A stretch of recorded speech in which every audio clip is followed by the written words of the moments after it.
Hello viewers, এখানে আমি কি উপকরণ নিয়েছি দেখুন। প্রথমে তো 4টি সিদ্ধ ডিম, পেঁয়াজ কুচানো, লঙ্কা, আদা, রসুন, পোস্ত, কাজু বাদাম আর ফেটানো টক দই। এখন ডিমগুলোকে এভাবে কেটে নেব, না হলে ভাজার সময় ফেটে যাবে। আর এই ডিমের রেসিপিটি কিন্তু খুব সুস্বাদু এবং টেস্টি, মজাদার, সিম্পলভাবে বানাবো। দেখুন, দুটো ডিমকে এভাবে মিডিল দিকে কেটে নিয়েছি। তারপরে কড়াইতে তেল দিয়ে দিয়েছি। তেলটা গরম হয়ে আসলে নুন আর এক এক করে ডিমগুলো দিয়ে দেব। এখন হলুদ গুঁড়ো আর কিছুটা লঙ্কা গুঁড়ো দিয়েছি, দিয়ে ভেজে নেব। ডিমটা লাল হয়ে আসলে উঠিয়ে নেব। দেখুন, ভাজাটা লাল লাল হয়ে গিয়েছে। এখন দিয়ে দেব এখানে 3টে এলাচ আর জাবিত্রী। এখন কুচানো পেঁয়াজগুলো দিয়ে দেব, দিয়ে ভেজে নেব।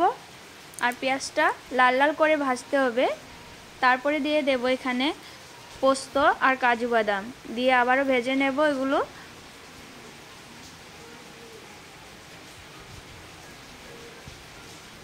ভাজা হয়ে গিয়েছে, এখন উঠিয়ে নেব। আর ঠান্ডা হয়ে গেলে এগুলোকে পেস্ট করে নেব। এখন কড়াইতে আরও একটু তেল দিয়ে দিয়েছি আর দিয়ে দেব গোটা গরম মশলা। এখন দিয়ে দেব কাঁচা লঙ্কার পেস্টটা, কাঁচা লঙ্কা, আদা আর রসুন। মশলাটাকে ভাজা নেওয়ার পরে হলুদ গুঁড়ো, জিরে গুঁড়ো দিয়ে আবারও ভেজে নেব।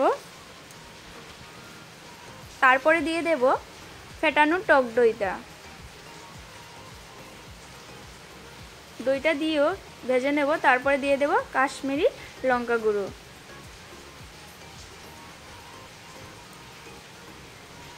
এখন দিয়ে দেব পেস্ট করে রাখা পেঁয়াজগুলো।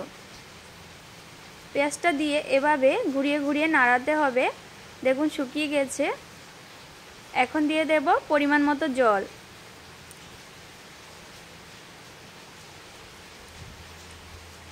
গ্রেভিটা ফুটে আসলে দিয়ে দেব ভাজা ডিমগুলো।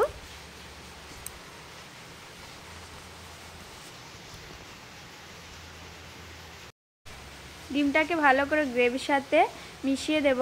এখন দিয়ে দেব 1 চামচ দেশি ঘি।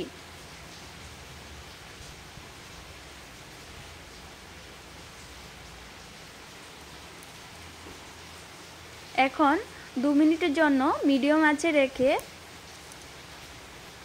রেখে দেব। দেখুন, রেসিপিটা রেডি। আর ভালো লাগলে ভিডিওটাকে একটি লাইক করবেন